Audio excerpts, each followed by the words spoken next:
quand on comprend un peu plus les rouages, ça devient drôle. Par contre, tant qu'on n'a pas compris, c'est vraiment très, très agaçant, quoi.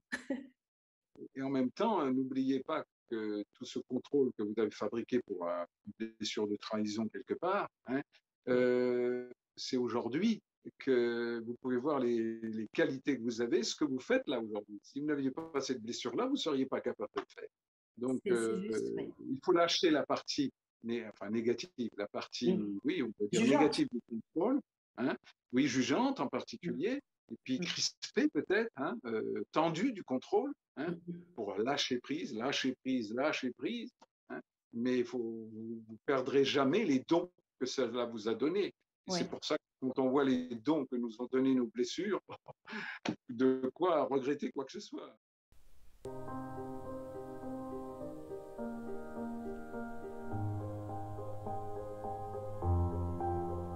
Bonjour André. Bonjour Valérie, Je suis très heureux ravie d'être avec vous maintenant. Hein. ravie aussi que vous ayez accepté mon invitation. Ça me tenait à cœur de vous interviewer parce que je regarde régulièrement toutes les petites vidéos que vous postez et je les trouve vraiment super enrichissantes, pertinentes. Elles sont courtes, donc elles permettent vraiment de poser un nouveau regard sur les choses sans être obligé de passer 3 heures à écouter une vidéo. Oui, Euh, oui. Mm. Elles sont vraiment issues de votre expérience et ça, moi, ça me tient à cœur en fait. Voilà. Donc, quand quelqu'un parle de quelque chose qu'il a expérimenté, ça se ressent immédiatement. Et Oui, je suis d'accord. ouais, donc du coup, voilà, je voulais vraiment que les gens qui tomberont sur cette vidéo puissent s'enrichir aussi de votre expérience et de votre ouverture d'esprit. Vous avez, je trouve, un côté vous êtes vraiment, moi j'aime bien toujours relier le spirituel à l'humain et faire toujours cette balance entre les deux, parce qu'on est Avec des le humains, psychologique qui est très important aussi. Hein. c'est ça, spiritualité, psychologie, et j'adore en fait pouvoir mêler les deux, parce qu'on a besoin des deux pour pouvoir vivre sereinement tout en devenant conscient. Et donc, je vais essayer de vous laisser beaucoup parler. Je parle beaucoup souvent. Donc, je vais essayer de vous laisser. Et je vous ai préparé donc une petite série de questions. Oui, Déjà, je vous propose de vous présenter par rapport à votre cheminement, ce qui vous pousse à faire des vidéos, à aider les gens. oui. Surtout que je trouve très intéressant de se présenter pour voir un peu le parcours de vie qui correspond toujours un peu aux expériences et à la conscience qu'on a aujourd'hui. Hein. Alors, j'ai d'abord, je vais essayer d'aller très vite, hein, mais j'ai d'abord fait 15 ans de théâtre, hein, et où c'était ma passion et pendant 15 ans. Et puis, après un divorce, j'ai senti qu'il y avait quelque chose de plus profond à trouver en moi. Et donc, j'ai commencé une thérapie, une formation de psychothérapeute. Et j'ai rencontré un maître, mon maître, Arnaud Desjardins, avec lequel que j'ai côtoyé pendant 10 ans. Son enseignement est toujours là d'ailleurs, mais j'ai aussi côtoyé la personne et son ashram pendant 10 ans. Voilà, tout ça, ça résume un peu mon parcours. Alors, en tant que psychothérapeute, puisque j'ai exercé pendant 10 ans aussi, j'ai évidemment rencontré toutes les problématiques psychologiques et j'avoue que j'ai senti pendant pas mal de temps être un peu écartelé entre le spirituel, que je sentais le plus important pour moi, et le psychologique.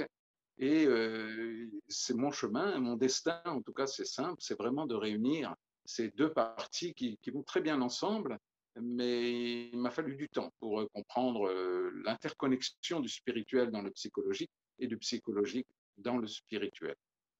Voilà. Et donc, je peux vous parler un petit peu de mon parcours chez Arnaud Desjardins, où c'est un maître, tout le monde ne le connaît pas, mais il a quand même fait pas mal de vidéos sur Internet, il a fait beaucoup de films à la télévision sur les ashrams en particulier, et après, il a essayé comment dirais-je, de propager tout son enseignement, tout ce qu'il avait reçu et nous aider. Et j'avoue que cette rencontre avec un maître, c'est vraiment capital car sans rien dire, sans rien faire, il y a quelque chose qui se passe. C'est vraiment ça qui m'a aidé le plus. Mais bon, après, quand je regarde aujourd'hui mon parcours, je vois bien qu'il n'y a rien de hasard. J'ai absolument tout a été interconnecté formidablement. Et voilà, et je suis tranquille aujourd'hui avec ma conscience et où les émotions n'ont plus de poids. Je peux être beaucoup plus en paix dans ce que j'explique et dans ce que je ressens et dans ce que j'essaye de transmettre. Ouais, il y a une C'est ce que aisance. Il y a une aisance j'essaye. que vous J'essaye. avez pas. Ouais. Ouais, au bout Euh, de 25 ans, au bout de 25 ans de pratique spirituelle et psychologique, hein. Je dis ça parce que faut pas s'étonner si on n'y arrive pas tout de suite. hmm. Ouais, la patience et le chemin, apprendre en fait à aimer le chemin. Moi, ce qui me vient quand je vous entends, c'est ce que j'essaye Oui, de comprendre j'essaye de fonctionner comme ça de plus en plus et ça me réussit. Je vois que ça m'aide beaucoup. C'est bien d'avoir des buts, c'est bien d'avoir une direction, de savoir exactement c'est quoi notre élan, ce qu'on veut faire, etc., ce qu'on veut réaliser, ce qui nous anime en fait. Mais après, une fois qu'il y a ça, je vais dire je, parce que j'aime bien toujours parler en je, parce que tout le monde n'a pas oui, la même expérience. Je vois que je suis avide de réussir vite, je suis avide de pouvoir vite mettre en place et de tout comprendre, d'être tout de suite et de réussir, et de réussir. Et en fait, à force de cheminer, je me rends vraiment compte que si j'apprends pas à apprécier le chemin avec tout ce qu'il offre de oui. confort et d'inconfort.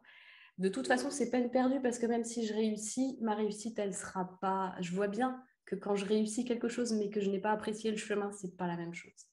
Non. De toute façon, le bonheur est dans le chemin, il n'est sûrement pas dans le but, hein, puisqu'il n'y a pas de but finalement, puisque le but se recule sans arrêt. Donc, on ne peut pas se contenter de se dire on va être heureux quand on sera arrivé, puisque c'est pas possible. C'est donc dans le chemin, tout simplement parce qu'on sait qu'on est à sa place, on sait que notre âme est vraiment là pour faire quelque chose sur Terre, et quand on regarde en arrière, on voit que c'est d'une perfection divine tout ce qu'on a vécu, et donc chacun a regardé bien ce qu'il a vécu, et quelque part c'est comme un, un fil conducteur, c'est-à-dire si on regarde bien le passé, toutes nos étapes de vie, nos épreuves, il suffit de continuer la ligne pour voir où on va. Je ne sais pas si mon schéma est clair. Bah, pour moi, il est clair maintenant que je me sens un petit peu plus en conscience de qu'est-ce qui fait que j'en suis arrivée à telle souffrance, qu'est-ce qui fait que j'en suis arrivée à plus facilement en sortir, qu'est-ce qui fait que, voilà. Enfin, les tenants, les aboutissants, je vois bien avec le recul, j'ai 42 ans, je vois bien avec le recul beaucoup plus de choses que je ne voyais quand j'avais 20 ans, 30 ans, où là, c'était un peu du bordel, c'était de l'expérimentation un peu à l'arrache. Et puis à un moment donné, je me suis dit, bon, il y a quand même des trucs qui se répètent, effectivement. Donc il y a quand même quelque chose, qui est une espèce de lignée quand même qui a lieu. Et soit je la regarde et je m'y plonge quand même voilà, un maximum en conscience, soit je considère que bon, c'est comme ça, et puis je fais rien, quoi. Oui, oui, mais c'est tout à fait normal tout ça, hein. Il y Voilà. a un problème. Une de mes dernières vidéos, c'est le oui à ce qui est. Et c'est ça qui est pas si facile que ça. C'est de croire que ce qu'on nous arrive, il faut vite le bâcler parce que ce qu'on veut, c'est beaucoup mieux, hein. Alors que non, c'est dans l'instant présent qu'on peut être heureux et dans l'instant présent qu'il faut être le plus soigneux possible, essayer de faire que cet instant soit le mieux possible avec notre fragilité du moment, avec nos faiblesses. Donc, il ne faut surtout pas essayer d'être plus fort que ce qu'on est, mais on fait ce qu'on peut. Et après, une fois qu'on a fait ce qu'on peut, on s'en fout, puisque automatiquement, on va passer à l'étape suivante sans aucun effort. Ouais. Présence, de la présence, de la vraie présence, pleinement, et puis du détachement. Les deux mêlés, ça me rappelle le yoga, ça, hein. Moi, Oui, je me rappelle beaucoup ça. Alors, j'ai fait une petite liste de questions. Alors, je vais lire la petite liste de questions, comme je ça, peux des juste corriger le mot. Détachement, je mettrais distance à la place, Ah, hein. ouais. Ah oui, oui, oui, c'est pas... Mais le détachement me va bien aussi quand même, mais ça dépend comment on le comprend, hein. Mais c'est vrai que c'est pas con parce que détachement, ça peut faire un petit peu je m'en fous, alors que c'est Voilà, là. Ouais, c'est je pas vois ça. bien. Le mot distance donne je regarde, je suis concerné, mais je ne me noie pas, je ne suis pas embarqué dans ce que je vis. Le Oui, mot c'est vrai que embarqué. non, c'est très très oui, c'est important de faire la distinction. Oui, oui, moi je suis très proche des mots. Effectivement, je trouve que c'est Oui, très important. Je vais lire la petite liste de questions que je vous ai faites, comme ça les gens qui nous écoutent, ils sauront de quoi on va parler. Et puis après, voilà, je vous laisserai, je vous les poserai au fur et à mesure qu'on avance. Mais alors, donc du coup, votre chemin, voilà, votre chemin avec Arnaud Desjardins, je voulais vraiment que vous en parliez. J'ai noté donc nier ses émotions, comment entendre que c'est nocif, parce que c'est pas facile, je trouve, de l'entendre. J'ai noté la place de l'humour au cœur du travail sur soi, parce que le travail sur soi, moi, je l'ai pris comme très sérieux. Et alors, du coup, à un moment donné, j'ai complètement zappé le côté léger et humour. Alors, ça, c'est emmerdant. Oui, Voilà. En quoi dire oui à ce qui est n'est pas capituler, renoncer, démissionner. Comment se faire confiance malgré la condition humaine, donc qui est notre propre condition humaine, le fait que nous-mêmes on est un humain et que les autres aussi sont des humains, donc imparfaits, donc sujets à des contraintes, la maladie, la mort, la possibilité de trahir, la possibilité d'être imparfait, les intempéries qui nous tombent dessus, enfin tout ce qui est difficile en fait. oui, Et la dernière question, c'est qu'est-ce que être riche pour vous? oui. Qu'est-ce que vous mettez derrière? Voilà, je trouve que c'est des bons thèmes. Toutes ces questions me plaisent énormément, hein. Mm, Je vais donc vraiment y répondre avec le cœur, ce que je peux dire, mais à l'intérieur de moi, il y en a des choses à dire, mm, mais je vais essayer de les mettre en mots le plus mm, mm. possible. Hein. Donc Alors, nier ces émotions, qu'est-ce qui vous a permis, vous, de comprendre que, déjà de comprendre ce que c'était une émotion, parce que dans une des vidéos que j'ai vues de vous, vous précisez qu'au départ, finalement, les émotions, c'était pas très très clair pour vous. Et oui. voilà, je vous laisse parler.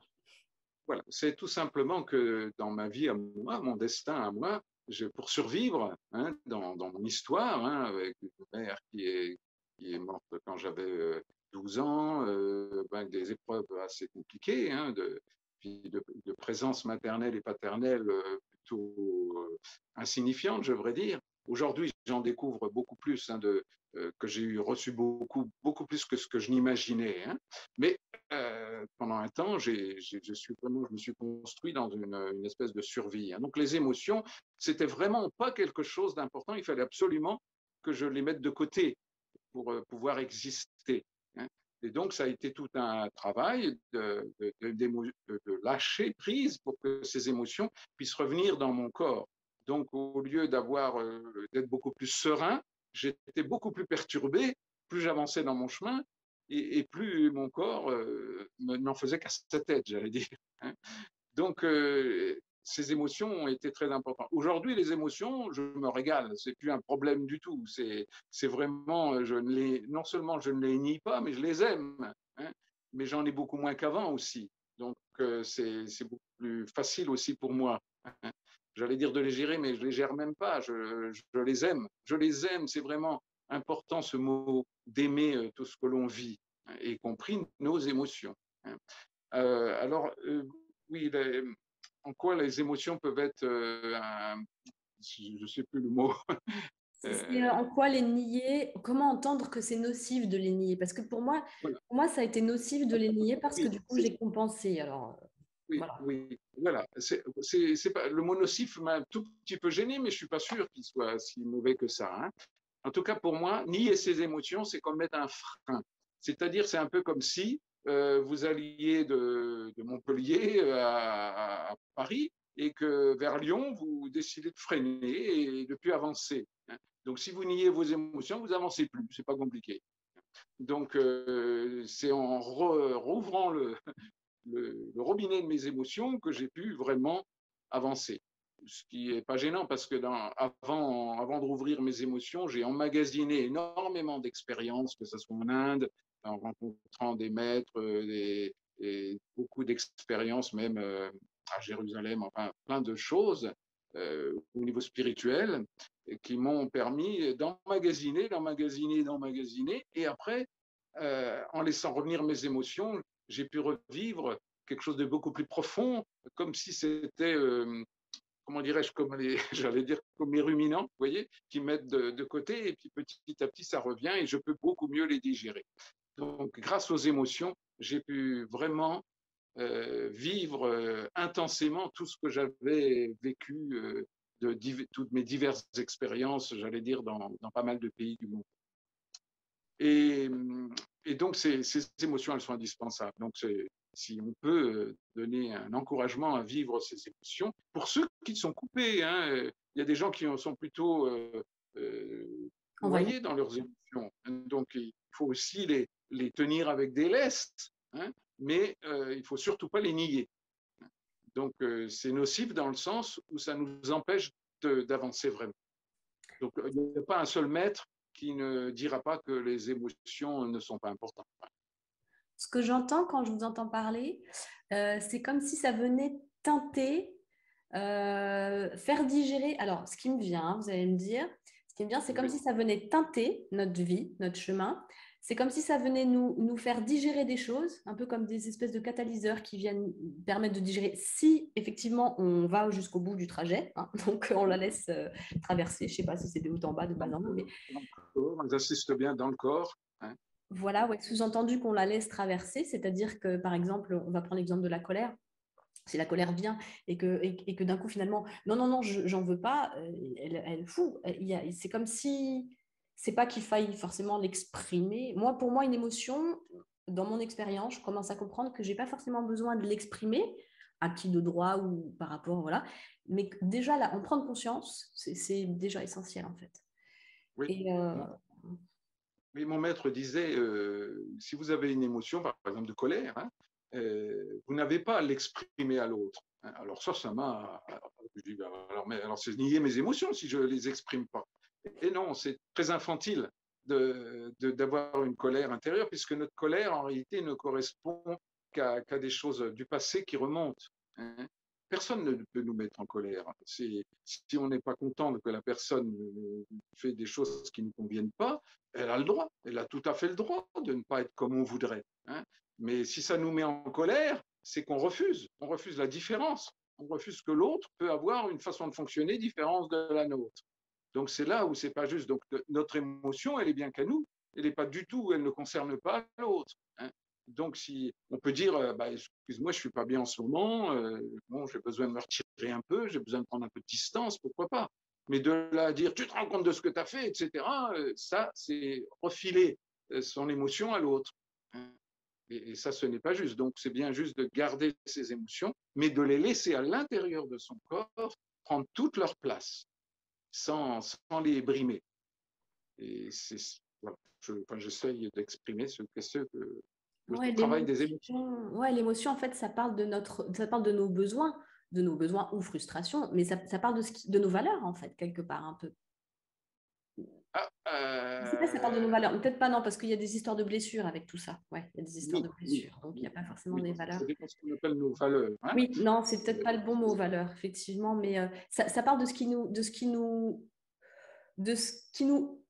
heurte ou de ce qui est... Oui, ça peut avoir rapport avec les valeurs, peut-être, mais pas forcément que. Alors, justement, je vais peut-être sauter la question de l'humour, parce que là, je trouve que c'est plus adéquat d'aller sur en quoi dire oui à ce qui est, n'est pas capituler, renoncer, démissionner. Je trouve que là, ça va bien en enchaînement. On y reviendra à l'humour après. Oui, on y reviendra. On y reviendra. Voilà. Hein. Alors, accepter ce qui est, c'est par exemple, je suis en colère. Hein. C'est pas ma colère, je la nie pas. Hein. Mais comme je sais qu'elle vient de moi, je cherche une solution. Déjà, la solution première, c'est vraiment d'accepter son émotion. Donc, s'il faut aller se coucher pendant 2 heures, s'il faut aller se promener dans la nature, eh ben, ça, s'il faut se faire masser, oui, il faut toujours chercher quelque chose qui va nous faire du bien. Hein. J'ai vu que tout à l'heure, vous buviez du thé ou bon, un bon petit thé, bien au chaud, surtout l'hiver, etc. Donc, il faut se donner du bien au maximum tout le temps, hein, parce que les émotions vont en avoir besoin. Quelque part, c'est tout ce qu'on aurait voulu avoir au moment où on a eu ces émotions, qui sont toujours des résurgences du passé. Hein.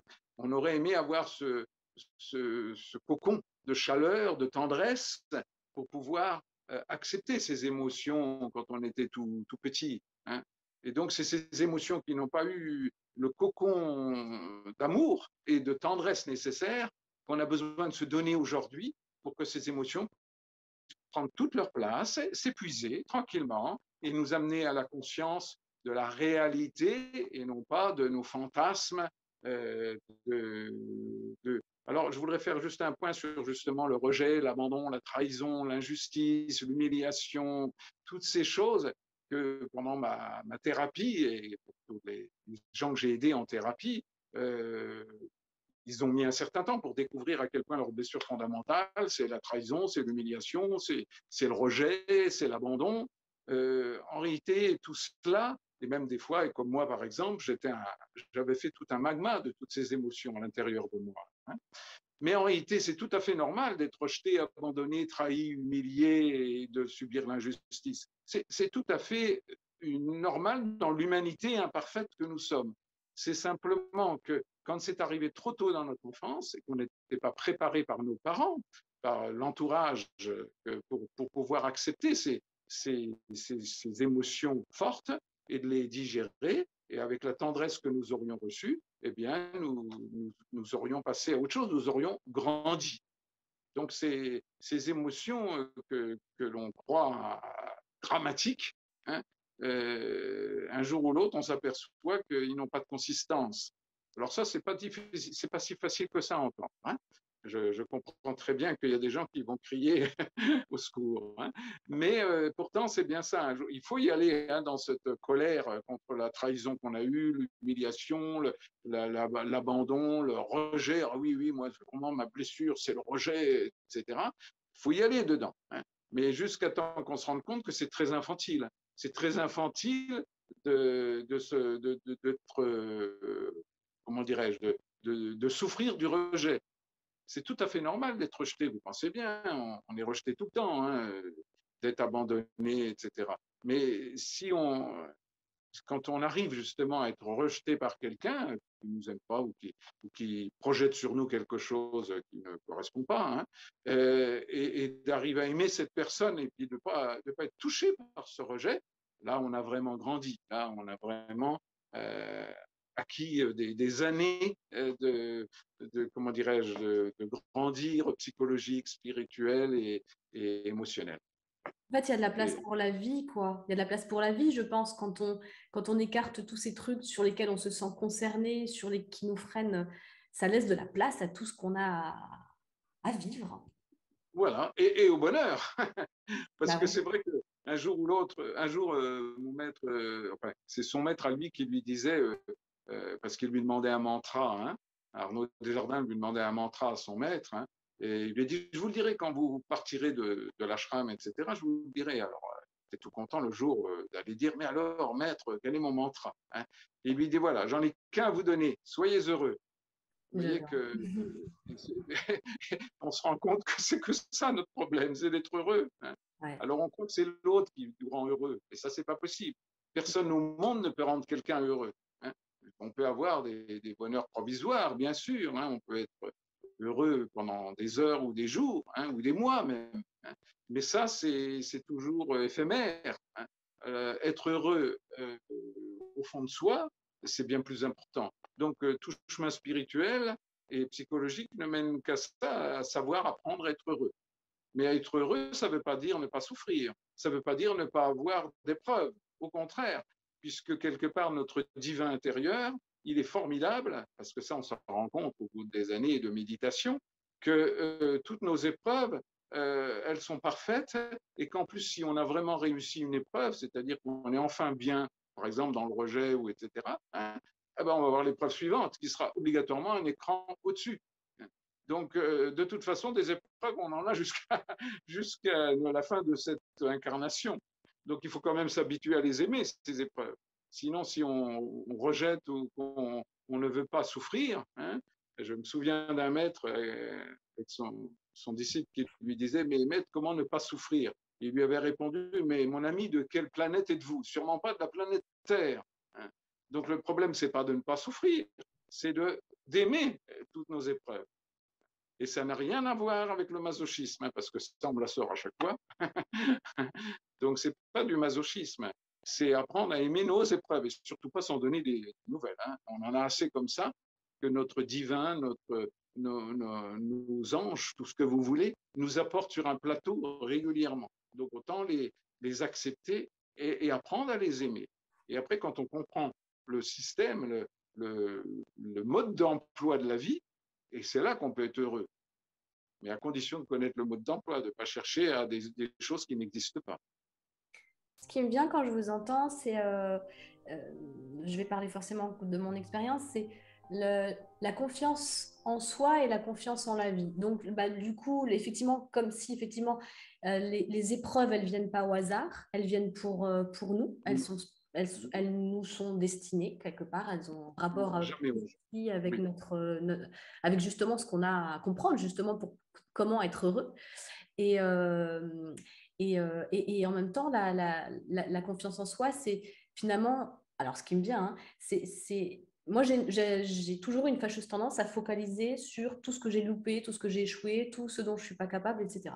Je me suis vraiment rendu compte en faisant la petite liste de tout ce dont j'étais fière et ce que j'avais réussi au fil du temps à voilà, aller toujours un petit peu plus loin que là où j'étais en compréhension ou en capacité. Et je me suis vraiment rendu compte que certains d'entre nous, si on n'est pas attentif et si on n'apporte pas un changement de point de vue et de focus là-dessus, une tendance à focaliser sur là où on est nul, là où on n'est pas capable, là où on n'y arrivera pas. Et je me rends vraiment compte que ça, c'est un point vraiment extrêmement important. Et il y a la mémoire qui intervient. Je ne crois même pas que c'est le passé, c'est la mémoire qu'on en a. Parce que le passé, il n'est plus là, il n'existe plus. Oui. C'est cette mémoire qui revient et c'est cette mémoire qui est sélective et qui peut nous tromper. Et je pense qu'avoir conscience de ça, c'est vraiment, pour moi, je me rends compte à quel point c'est fondamental.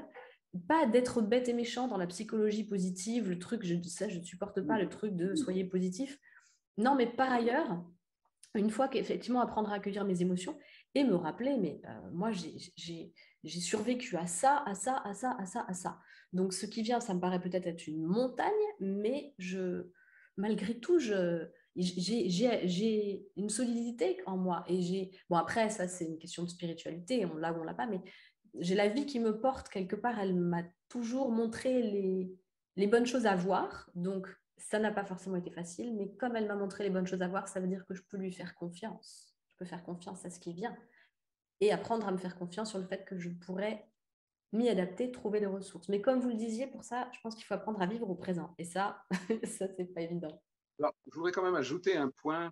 Il faut surtout, pour la confiance en soi, ouais. Moi, ce n'est pas une confiance en moi, c'est une confiance en Dieu en moi. Oui. Alors, Dieu en moi, c'est quoi? Dieu en moi, c'est une espèce d'énergie, que vous appelez Dieu, que moi j'aime bien appeler ça Dieu, hein, mais on peut appeler ça la conscience profonde, le super-moi, le grand soi, hein, on peut appeler ça de manière, pour bien montrer que je suis juste l'élève de ce Dieu en moi. Hein. Je suis donc le disciple de ce Dieu en moi. Donc c'est pour ça que ce n'est plus la confiance dans ce que j'ai fait, par exemple. Hein. Ce que j'ai fait, il y a des erreurs, c'est un jeu, c'est comme un grand jeu. Hein. Mais donc je n'ai pas à avoir honte de quoi que ce soit. Je ne dis pas que je n'ai pas eu honte et que je peux encore en avoir, mais c'est beaucoup plus rare maintenant. Hein. Mais petit à petit, on s'aperçoit que la confiance, ce n'est pas en soi, puisque quelque part, on confond le soi profond, c'est-à-dire on confond son âme avec son ego. Hein. Et quand on fait un chemin spirituel, il est tout à fait normal, et pour moi, de tout ce que j'observe, alors là, c'est tout cuit, c'est toujours comme ça pratiquement. Enfin, j'ai toujours vu ce phénomène-là. Si quelqu'un commence à exister vraiment, hein, parce que je me rappelle mon maître qui disait il faut d'abord exister avant de pouvoir faire un chemin d'amour et tout ça. Hein. Donc, si vraiment on commence à exister, à ce moment-là, l'ego va alors là prendre une place gigantesque. C'est-à-dire que ce qu'on va croire comme nos intuitions, comme tout ça, comme des parties divines de nous, c'est vrai. Hein, mais ce mélange à le petit enfant intérieur qui n'a pas eu tout ce qu'il voulait, qui est toujours capricieux. Et donc ce mélange fait que nos désirs vont être beaucoup plus dictés par l'ego que par l'être, donc que par l'âme. Hein. Mais c'est indispensable. Plus j'observe de gens, plus c'est indispensable. Et c'est les frustrations, les échecs et les claques dans la figure, hein, que ce soit dans une relation, que ce soit dans ce qu'on entreprend, qui fait que l'ego va enfin pouvoir se calmer et que l'être va rester, lui, à un niveau élevé, mais il va plus se laisser l'ego faire tout ce qu'il veut. Je ne sais pas si c'est clair, mais Pour vraiment, moi, oui. Pour moi, ça l'est. Après, si ce n'est pas clair pour les gens, pour mettre des commentaires et on pourra apporter des précisions. Hein, c'est parfaitement possible. Vous pouvez faire des petites vidéos. Vous pouvez faire des petites vidéos sur votre chaîne pour expliquer. Mais j'invite vraiment les gens à... J'invite vraiment, mais vraiment les gens à aller consulter votre chaîne parce que pour moi, c'est de la spiritualité humaine déjà, parce que j'aime bien toujours rajouter ce mot parce que ça fait toujours peur, spiritualité, alors qu'en fait, c'est pas... Oui, c'est tout simple, c'est tout bête. C'est simple, voilà. Mais c'est vraiment, justement, c'est simple et c'est digeste, parce qu'il y a des trucs spirituels qui sont, je trouve, indigestes. Moi, j'espère apprendre, et je pense au fur et à mesure apprendre une sorte de pédagogie sur ces questions-là, mais c'est parce qu'en fait, c'est vrai que c'est quelque part, c'est simple. Je trouve que c'est simple quand on apprend à se poser avec soi et à effectivement essayer de distinguer la réalité de l'illusion. Pour moi, c'est ça, en fait. Hein. C'est essayer de distinguer la réalité de l'illusion au maximum. Hein. Après, on fait comme on peut, comme vous disiez. Je pense que vraiment, l'indulgence... Juste une petite anecdote. À un moment donné, je suivais un prêtre, je me suis vraiment passionné pour la religion catholique, hein, comme d'autres, hein, après le bouddhisme et tout ça. J'ai vraiment cherché un peu partout pour bien ressentir la profondeur des enseignements spirituels pour ne faire que la source elle-même. Hein. Et donc, j'étais un jour avec un prêtre que je suivais comme un peu un petit chien. Et un jour, il a ouvert la fenêtre après une réunion comme ça, et c'était des Arabes qui jouaient au football en bas de chez lui, et les engueulaient comme du poisson pourri. Alors, moi qui le voyais plein d'amour, hein, j'étais bouche bée. Il se retourne vers moi en fermant la fenêtre, il me voit bouche bée comme ça, il me dit « Alors André, encore une illusion qui tombe ?» Et ça, il m'a fait un cadeau gigantesque ce jour-là. Car en effet, c'est ça, c'est perdre toutes ces illusions. Le chemin spirituel, c'est pas d'être parfait, c'est d'être authentique, d'être là où on en est.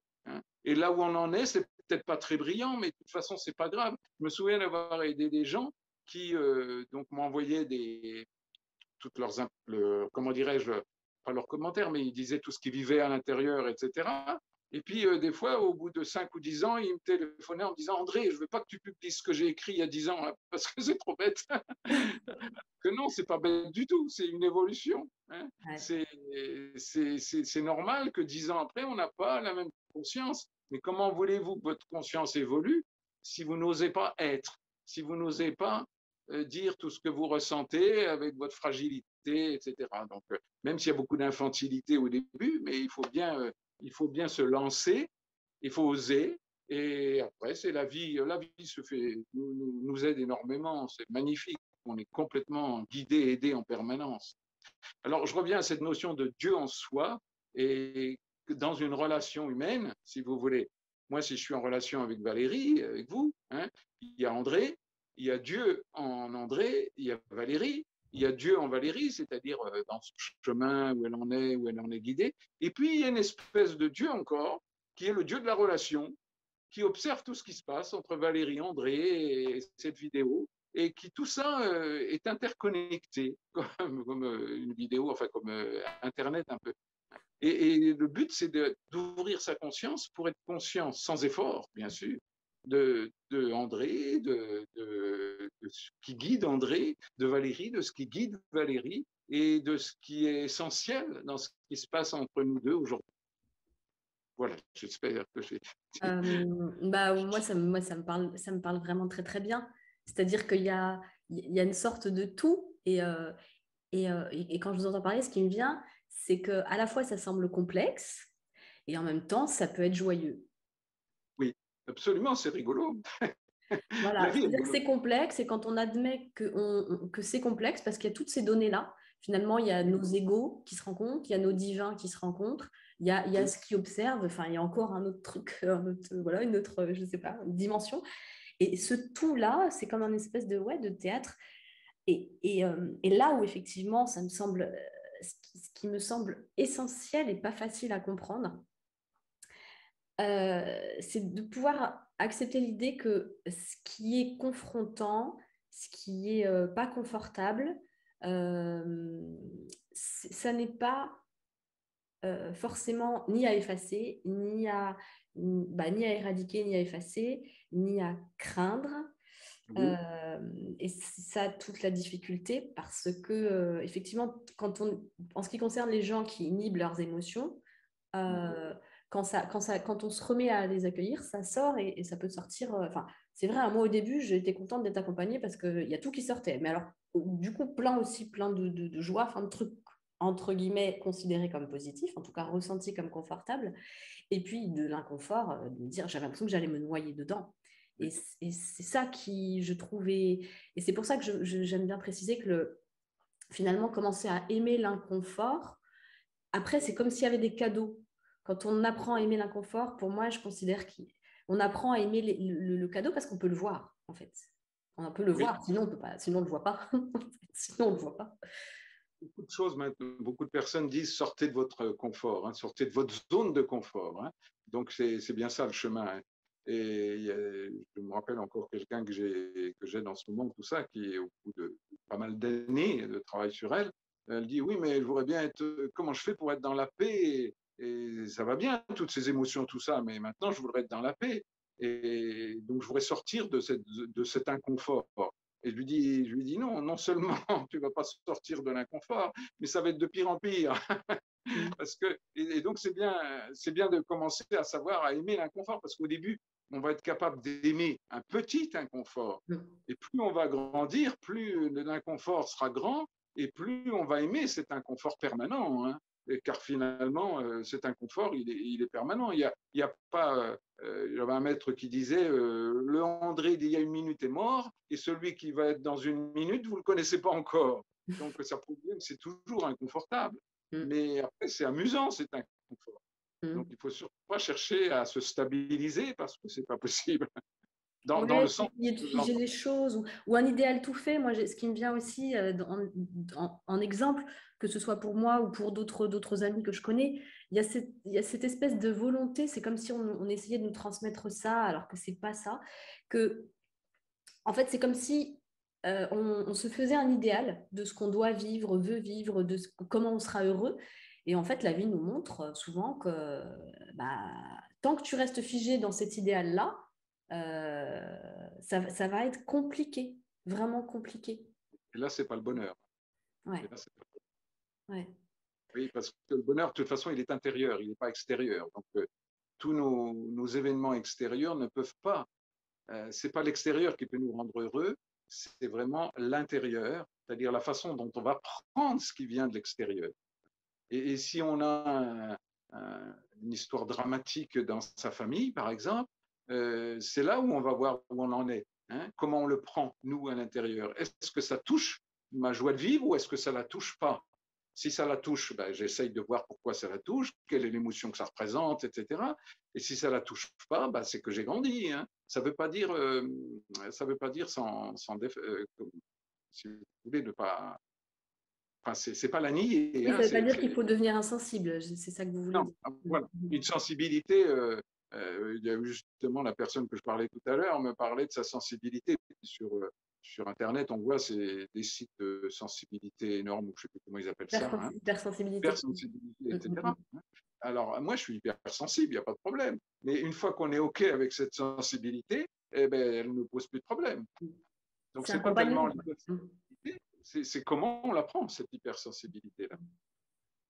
Moi, ce qui me vient, c'est en fait l'idée de plus en plus, j'essaie de me dire que mon corps physique, mon corps mental, bon, encore faut-il que j'apprenne à ne pas l'utiliser n'importe comment, et mes émotions, en fait, ce sont mes compagnons, ce sont mes alliés, c'est eux qui m'accompagnent. Enfin, donc, si je les renie, si je les refuse, ou si je leur accorde, alors, si je leur accorde pas d'importance, ça va pas coller. Si je leur accorde trop d'importance, entre guillemets, hein, ça va pas coller. Enfin, c'est cet équilibre.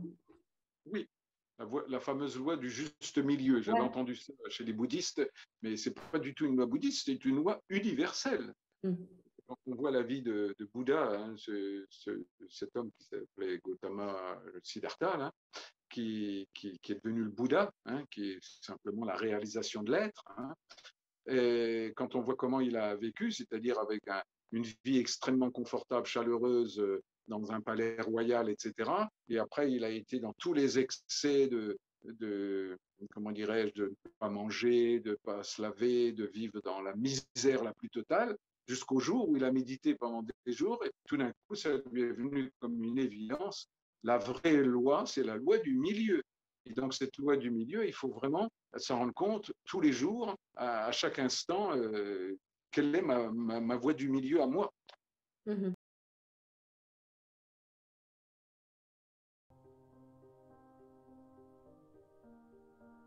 Et du coup, on peut parler alors du coup, la place de l'humour au cœur du travail sur soi, qui en lui-même est sérieux. Donc moi, je considère que le travail sur soi, c'est quelque chose de sérieux. Et en même temps, sans humour et sans légèreté dans la vie, waouh, c'est compliqué. Alors, le véritable mot, enfin, ça va, humour va là avec lâcher prise. Ah ouais. Et c'est le lâcher prise, il a vraiment, j'allais dire, 1000 niveaux. C'était pas, plus on avance et plus on se rend compte qu'on peut encore lâcher, lâcher, lâcher, lâcher. Alors, c'est vrai que quand je vois les personnes comiques, vous savez, qui font des spectacles, tout ça, et il y en a qui ont vraiment cette distance de la vie, mais qui a du cœur avec. Hein. Et il y en a d'autres qui ont cette distance de la vie, mais plus pour la juger, la critiquer, etc. Donc, l'humour, oui, mais l'humour dans le cœur, l'humour dans l'amour. Et donc, c'est vraiment l'humour, c'est la distance. La distance, j'arrête pas de dire ce mot, la distance. On devient, comme toute personne qui apprend à méditer, il devient l'observateur de lui-même, l'observateur de ses émotions, l'observateur de son corps, l'observateur de ses désirs, l'observateur de ses frustrations, l'observateur. Et c'est l'observateur, c'est donc prendre de la distance. Et l'humour, c'est la distance. L'humour, c'est la distance. Ça ne veut pas dire qu'on ne fait pas les choses sérieusement, comme vous le disiez dans votre texte là, mais on peut être très sérieux tout en prenant cette distance. Pourquoi? Parce que la vie n'est faite que de ça. La vie n'est faite que d'expérience. La vie, c'est un grand jeu. J'avais une phrase qui me venait à un moment donné, c'est la vie est rigolote, c'est quand on arrête d'en rigoler que c'est pas drôle. C'est pas mal. Mais c'est profond ça, parce que c'est ça, c'est bien sûr qu'on des fois on prend trop de nos épreuves au sérieux. C'est faire sérieusement les choses légèrement. Je ne peux pas dire mieux que ça. Ouais, ça me fait penser aux enfants. En fait, les enfants, ils sont comme ça quelque Oui, part. Hein. oui, retrouver notre enfant en nous, mais avec la responsabilité et la conscience de l'adulte. C'est pour ça que c'est pas si simple, hein, parce que Ouais. c'est Moi, je sais que ma problématique au tout début, quand j'ai commencé à. Je me rappelle, j'avais lu les 4 accords Toltec et j'en discutais oui, avec un ami qui l'avait lu aussi et qui était vraiment. Waouh, il avait été transcendé par le livre et tout. Et il me disait, oui, mais la peur que j'ai en lisant ça, parce que ça me parle vraiment, ça vient réveiller des trucs en moi qui sont. Ça résonne complètement. Il me dit, mais ce qui me fait peur, c'est. J'ai peur de plus me marrer. Parce qu'on se faisait la remarque à cette époque, je me souviens on se disait, mais finalement, si, quelque part, si on. C'était assez bizarre, mais on se dit, finalement, si on peut plus se foutre de la gueule des gens, si on peut plus se divertir bêtement, si on peut plus, comment dire, si l'idée c'est d'être dans la conscience, donc d'être dans une sorte d'observation et d'être. Enfin, quelque part, on se disait, ouais, ça fait bien 5 6 ans maintenant, hein, donc depuis, j'ai un petit peu cheminé sur l'idée, mais malgré tout, ça reste quand même des fois compliqué, la légèreté et l'humour. C'est pour ça aussi que je vous pose la question. Ouais, on se faisait la remarque de se dire, mais on avait peur en fait que il y a quelque chose qui s'éteigne en nous, hein, cette espèce de. Et du coup, comment faire? Parce que, et voilà, donc je vous livre ça. alors, Qu'est-ce que vous avez à en dire? je vais juste reprendre votre terme. Hein. On voudrait bien continuer à se foutre de la gueule des gens. Mais tout simplement, on ne se fout plus de la gueule des gens puisqu'on les aime, mais on se fout de notre propre gueule à nous. Ah oui, ouais, c'est Et ça voilà. l'idée. Donc, on rigole autant on rigole autant. Ouais. Sauf qu'au lieu que ça soit contre les autres, c'est envers soi-même qu'on devient beaucoup plus critique, mais critique avec humour. Hein. Et Ouais, en donc, on fait, se fout. on ne se nourrit pas de culpabilité, que ce soit de se foutre de notre gueule ou de se foutre de la gueule des autres, entre guillemets, mais c'est plutôt rire. En fait, c'est rire de l'imparfaititude de l'humain Oui, et rire de la condition humaine, en fait. C'est ça, je crois. oui, Ouais. absolument. Mais et comme la réalité, parce que ne pas rire de la condition humaine, c'est très infantile, c'est très, je sais pas quoi, mais c'est pas du tout naturel. C'est tout à fait normal de rire de la condition Mm. humaine. Mhm. Mais parce que c'est ça, les humains sont des, je ne sais plus qui a dit, ah oui, l'être humain, c'est un animal dénaturé. Hein. Donc ça montre bien que les humains, bien sûr, ils sont beaucoup plus sophistiqués, les êtres humains, que les animaux. Mais donc ils sont tellement sophistiqués, la preuve avec les trucs Internet et tous ces systèmes comme Zoom et tout ça, vous voyez, plus ça devient sophistiqué, plus ça devient difficile. Eh ben, l'être humain, c'est pareil, plus il est complexe, et plus ça devient difficile, donc plus ça peut dérailler. Hein. Mhm. Mais c'est pas grave, c'est parce que c'est la complexité de l'être humain. Hein. Parce qu'on dit que l'être humain est à l'image de Dieu, et ça prouve bien que c'est complexe. Hein. Mhm. Mais après, on fait ce qu'on peut hein, dans cette complexité-là. On avance, on s'en amuse très sérieusement, mais on s'en amuse, bien sûr. Oui, en fait, les deux sont possibles. Ça, souvent ce que je me rends compte dans le cheminement, c'est que c'est l'union. Il y a vraiment il y a intégrer les choses ensemble, inclure les choses ensemble plutôt que de les séparer, de les diviser. Cette dualité, finalement, on est confronté à Oui, la dualité hein, dans nos émotions, oui, dans les éléments, le jour, la nuit, froid, chaud. Et oui, je disais, on a cette dualité et en même temps, elle est bien réelle et en même temps, plus on va diviser, moins ça va aider. On avait comment se faire confiance malgré la condition humaine, la sienne, celle des autres humains qui est imparfaite. Ben, on en a quand même un peu parlé de ça. Hein. parce qu'on a confiance Ouais, au Dieu en nous. On n'a pas ouais c'est ça. confiance en notre ego, en nos faiblesses. C'est On a ça. confiance en ce qui nous guide, hein, Oui, qui ne nous exact. abandonne jamais. Et là, on n'est jamais abandonné. Hein. C'est Quoi qu'on ça. dise, on n'est jamais abandonné.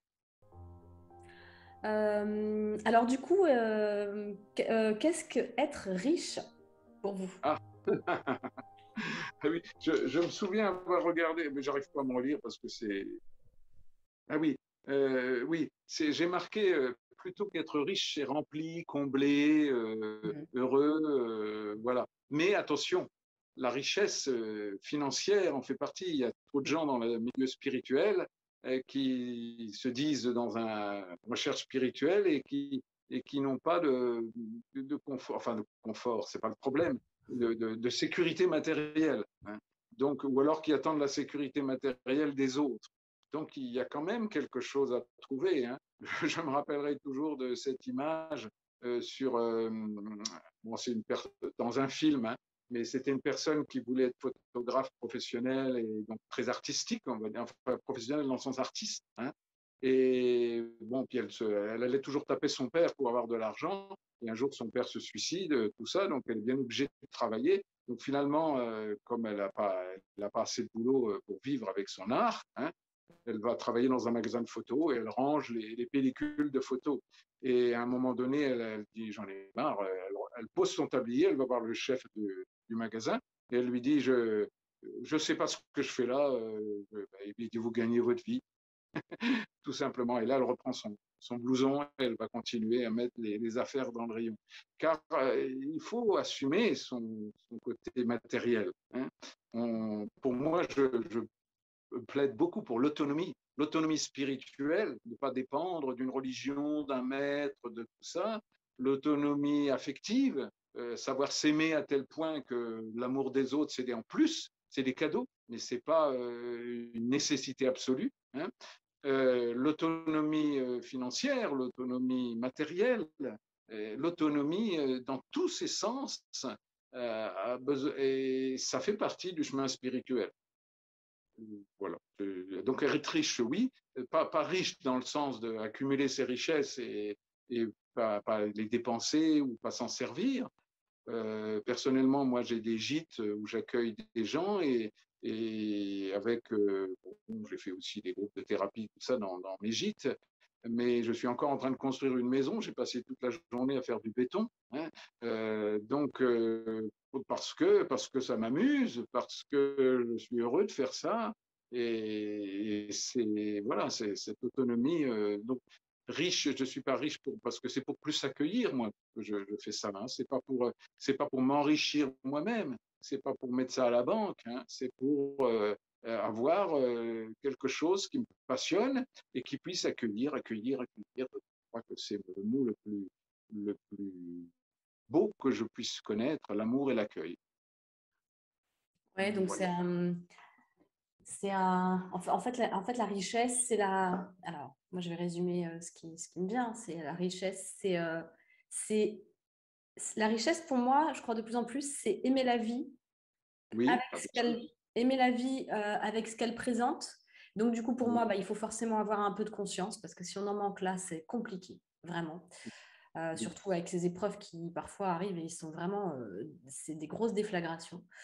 Euh, et je, par rapport à cette notion d'argent, j'ai le sentiment que oui, euh, j'ai eu, ça change un peu, mais j'ai eu des problématiques par rapport à l'argent, j'ai toujours quand même. Mais c'est vrai que c'est comme si finalement l'argent, il fallait arrêter de le considérer comme un ennemi. Oui, Hein, moi, j'ai l'impression il y a cette relation-là avec l'argent qui peut être conflictuelle selon les rapports familiaux qu'on a. Moi, je viens d'une famille d'exploitants agricoles, des deux côtés, ma mère et mon père, maraîcher d'un côté, exploitant agricole de l'autre. Et visiblement, il y a dans mes lignées que je respecte hein, profondément, mais vraiment des grosses peurs de manquer, je crois, et que du coup, ça joue beaucoup. Et ça retentit, je crois, sur moi, comme si c'était pas finalement. J'ai l'impression que dans mon contexte à moi, c'est s'autoriser à gagner de l'argent en faisant ce qu'on aime. Est-ce qu'on a le droit? Ça, c'est voilà, c'est vraiment une bien sûr. problématique. Et c'est très spirituel ce que vous venez de dire, hein, il n'y a pas de problème. Hein. Personnellement aussi, on a un chemin guidé. Hein. Donc, on vit ce qu'on a besoin de vivre comme épreuve. Et si on a besoin de manquer d'argent pour se rendre compte de l'importance de l'argent, par exemple, pourquoi pas. Hein. Je me souviens d'une personne dans le milieu spirituel qui était tout heureux de voir qu'un jour on lui a coupé l'eau parce qu'il y avait des réparations à faire. Et elle me dit, ce jour-là, j'ai découvert à quel point c'était formidable d'avoir de l'eau au robinet. Hein. Donc c'est bien nos manques qui nous font apprécier ce qu'on a. Hein. Donc faut bien sûr passer, pourquoi pas par le manque d'argent pour savoir le vivre avec pas dans le sens de s'accrocher à l'argent, hein, mais de voir la beauté aussi de cette chose qu'est l'argent.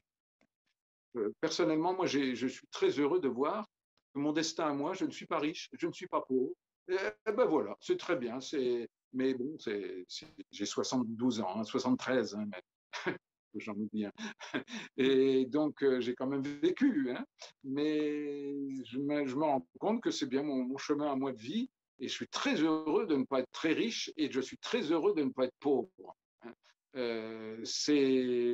Voilà. Mais j'ai rien fait. Enfin, si j'ai fait, mais je veux dire, je me rends compte que c'est guidé tout ce que j'ai fait, tout ce que je vis, etc. Et donc, je ne cherche pas l'argent, mais voilà, la vie m'a donné ça, et ben, pourquoi pas. Hein. J'en ai manqué aussi, il n'y a pas de problème. Hein. J'ai eu des périodes où je me tapais la tête contre les murs pour savoir comment m'en sortir. Hein. Mais aujourd'hui, tout ça est apaisé, et ben, tant mieux, et puis je verrai bien si un jour je dois aux épreuves sur l'argent. Hein. Mais voilà, chacun son chemin. C'est juste pour dire qu'on ne peut pas copier son chemin sur quelqu'un d'autre, pour l'argent ou pour toute autre chose d'ailleurs, hein, et vivre ce qu'on a à vivre avec l'argent, pour voir si ce manque d'argent n'est pas aussi le manque de l'ego qui veut absolument faire que ce qu'on aime, hein, et pas s'occuper parce qu'il y a toujours une partie, par exemple, là, pour faire cet entretien avec le Zoom, je ne peux pas dire que j'étais à la fête. Hein.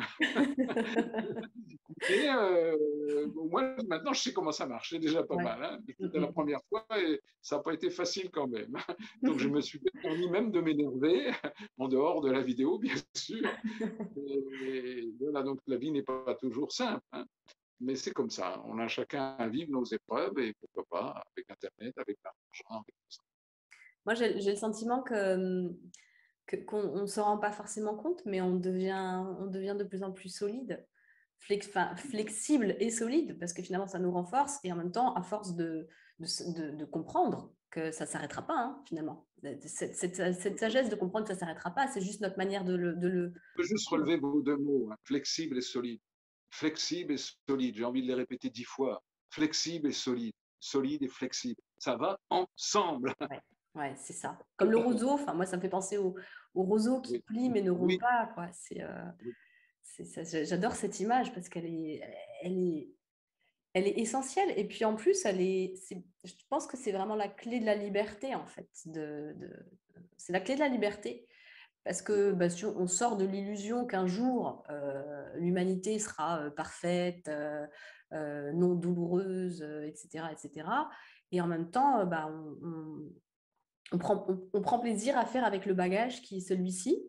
Alors évidemment, prendre plaisir, c'est justement rien, tout bouge tout le temps. Donc, on n'est pas H24 dans le plaisir ou dans la douleur.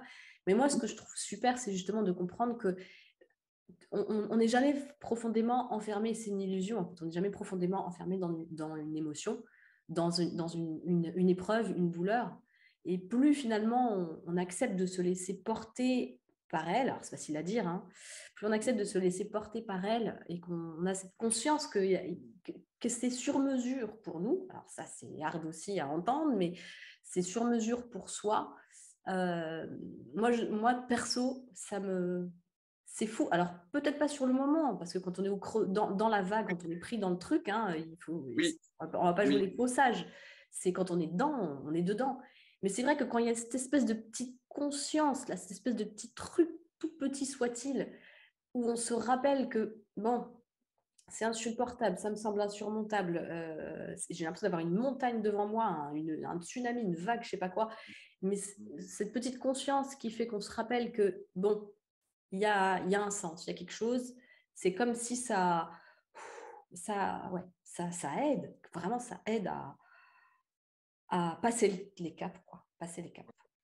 Et ça, c'est tout à fait un chemin spirituel, hein. Ce moment où on arrive à, comme vous dites, hein, à prendre conscience, et c'est cette distance un peu de ce qui s'est passé. Alors au début, on peut très bien être dans la tourmente, la machine à laver pendant 3 jours, et arriver seulement au bout de 3 jours à avoir cet état-là. Et dans ce chemin spirituel, c'est ça, 3 jours, après, au bout de 10 ans, 2 jours, après, au bout de 20 ans, 1 jour, au bout de 30 ans, 1 heure, pour qu'un jour, il n'y a plus de distance du tout et que c'est en permanence cet état-là. Mais il ne faut pas oublier qu'il faut 10, 20, 30 ans. Ouais, Au début que j'animais des groupes, je leur disais aux gens, mais vous en avez pour 10 ans, parce qu'ils me disaient, ah oui, mais maintenant je veux être dans le cœur.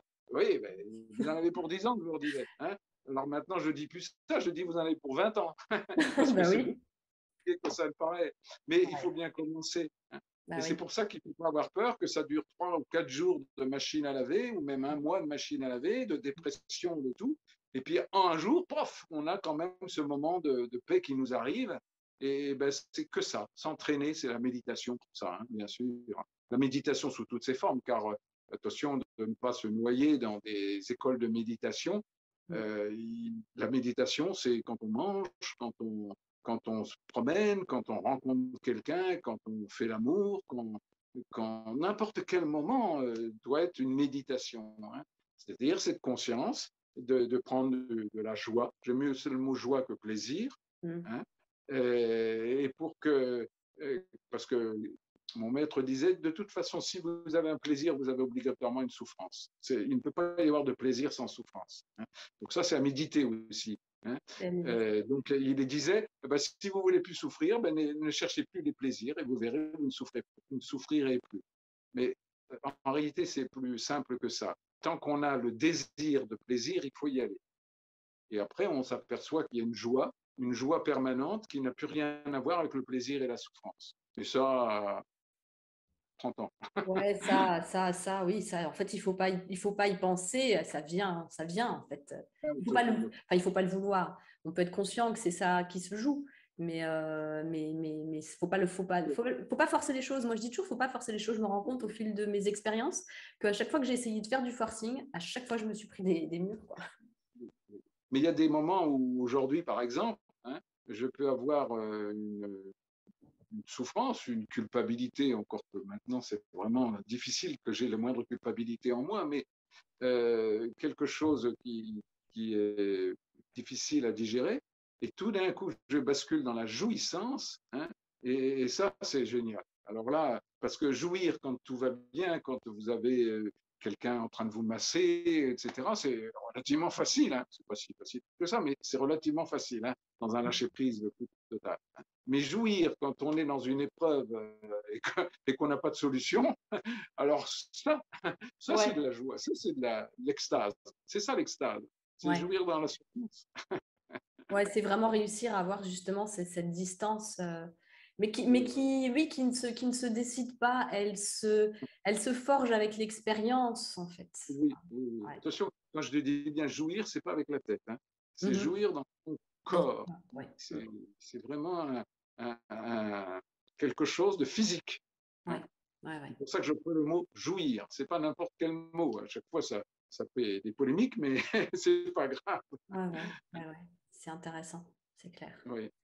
Vous avez écrit un livre, quand même, vous avez écrit un livre. Je suis tombée sur ce livre, c'est un ami qui m'a mis ça entre les mains. Je suis, wow, mais il y a tout dedans. Oui, c'est vrai. C'est incroyable.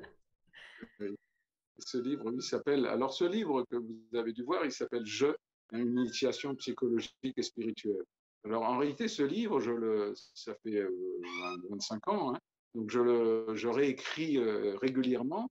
Et là, je suis en train d'écrire la version 2022, c'est-à-dire qui est la même chose. Le fond, le fond de ce livre est rigoureusement le même, mais la forme est beaucoup plus mature, plus fluide, hein, et donc que j'ai appelé maintenant le vrai prix du bonheur. C'est-à-dire que le titre de livre a changé, ça s'appelle maintenant le vrai prix du bonheur. Il est sur mon site internet, hein, il s'appelle andré-lemoine.com pour ceux qui ont envie d'aller voir, hein, et je vais essayer de le fignoler encore cette année pour le faire éditer sur ce. Mais je veux qu'il soit vraiment au top avant Ouais. de le faire publier, puis surtout trouver un éditeur, ce qui n'est pas si simple. Sinon, je le ferai à compte personnel, ce qui ne me pose aucun problème. Ouais, ouais, ouais. Le livre Jeu, il est quand même toujours accessible, on peut toujours quand même Il est le... disponible que chez moi, hein. D'accord, Alors, je vais vous dire, il m'en reste, je crois, 9 exemplaires donc, d'accord. sur 3000. Donc, Alors, il va beaucoup. falloir que je me dépêche. Parce que S'il je y a l'ai vu une passer, je l'ai eu entre les mains, mais c'était pas le mien, donc ouais, c'est D'accord. bon. C'est Si vous bon, voulez ça un va. exemplaire papier, oui, mais j'en ai encore, hein, je crois, mais je vous dis 9 exemplaires, je crois. D'accord. Et sinon, sur mon site internet, il y est en entier, hein. Oui, ah oui, Là, c'est la version déjà 2021, c'est-à-dire ouais. avec beaucoup plus de. J'ai supprimé des tas de choses qui n'étaient pas indispensables.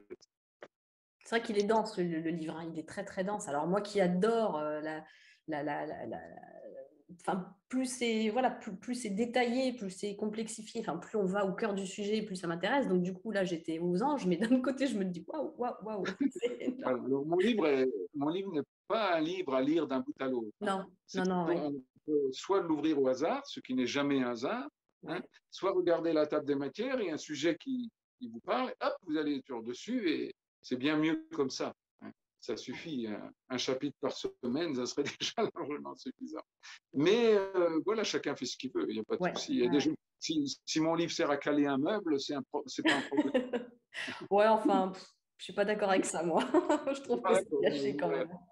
j'ai lâché Mais bon, prise là-dessus, vous ouais. savez. Oui. Alors qu'au début, je vous assure, quand j'ai écrit ce livre, je croyais que j'allais changer le monde, moi. Mmh. Mais bon, J'entends, j'imagine bien. Ouais, ouais, ouais. oui. J'avais mis mes coordonnées à la fin du livre, donc les gens pouvaient me contacter. Alors j'ai hésité pendant 3 jours avant de mettre mes coordonnées à la dernière page du livre, parce que je me disais, les gens vont me téléphoner, et c'est pas vrai du tout. Si j'ai un coup de fil tous les 15 jours, c'est le maximum. Donc je suis vraiment pas à la bourre, il n'y a pas de problème. Mmh, mmh, C'est mmh. ça qui est amusant. Bah Parce oui, que c'est ça, on se fourvoie beaucoup, hein. Moi, je le vois bien dans mon expérience. Je vois bien que c'est cette espèce de volonté de contrôle. Elle oui, me, elle me, elle me rappelle à l'ordre de mais c'est pas comme ça que ça marche. Donc, oui, c'est très oui, drôle. C'est vrai que c'est très drôle quand on comprend un peu plus les rouages, ça devient drôle. Par contre, tant qu'on n'a pas compris, c'est vraiment très, très agaçant, quoi. Et en même temps, n'oubliez pas que tout ce contrôle que vous avez fabriqué pour une blessure de trahison quelque part, hein, c'est aujourd'hui que vous pouvez voir les qualités que vous avez, ce que vous faites là aujourd'hui. Si vous n'aviez pas cette blessure-là, vous ne seriez pas capable de le faire. Donc, C'est juste, oui. il faut lâcher la partie négative, la partie, Oui. oui, on peut dire Jugeante. négative du contrôle, hein, oui, jugeante en particulier, et puis crispée peut-être, hein, tendue du contrôle, hein, pour lâcher prise, lâcher prise, lâcher prise, hein, mais vous ne perdrez jamais les dons que cela vous a donnés. Oui. C'est pour ça que quand on voit les dons que nous ont donnés nos blessures, de quoi regretter quoi que ce soit. Ouais, j'avoue, c'est vraiment, ça c'est super de pouvoir en arriver. Je ne sais pas si c'est notre conclusion, mais ça, c'est extra, c'est vraiment super juste. Finalement, en fait, c'est vrai qu'on passe souvent enfin, moi, je le vois bien hein, dans mon cheminement. Je me vois dans cette lutte pour soigner, guérir, avancer, etc. Et de plus en plus, je comprends à quel point, si je retire ce que je veux éradiquer, je retire aussi une énorme partie de mes qualités, de ce que je peux offrir au monde et de ma capacité à recevoir aussi certaines choses en particulier. Alors du coup, bah non, il n'y a rien à faire en fait. Dès qu'on veut diviser, dès qu'on veut exclure, dès qu'on veut détruire, éradiquer quelque chose, sous prétexte que c'est pas assez bien, que c'est malsain ou je sais pas quoi. Voilà. Dès qu'il y a cette volonté de destruction plutôt que de compréhension, d'inclusion et de transformation, je sais pas, éventuellement, parce qu'on a quand même le droit de vouloir transformer, ouais, tout de suite, ça change la donne. Ah, c'est super parce que c'est vrai qu'à chaque fois, vous réajustez. J'aime beaucoup. Merci beaucoup. C'est super aidant. Moi, je trouve qu'on arrive vers la fin de cette vidéo, hein, Oui. parce que les choses que vous venez de dire sont tellement justes, tellement profondes. Moi, j'ai envie de vous remercier énormément, hein, parce que cet échange était d'une richesse qui me convient très bien. Voilà, continuez dans votre chemin en tout cas, hein, et moi je vais continuer dans le mien. Et je suis très heureux d'avoir fait cette vidéo avec vous. Hein. Moi aussi. Merci vraiment. Merci beaucoup du fond du cœur. Je suis ravie. Je suis ravie de pouvoir partager ça. Merci beaucoup. Voilà. Merci. Moi aussi. Je vous remercie beaucoup de tout cœur. Au revoir Valérie. Au revoir et bon vent à vous. Merci. Au revoir André. Au revoir Valérie.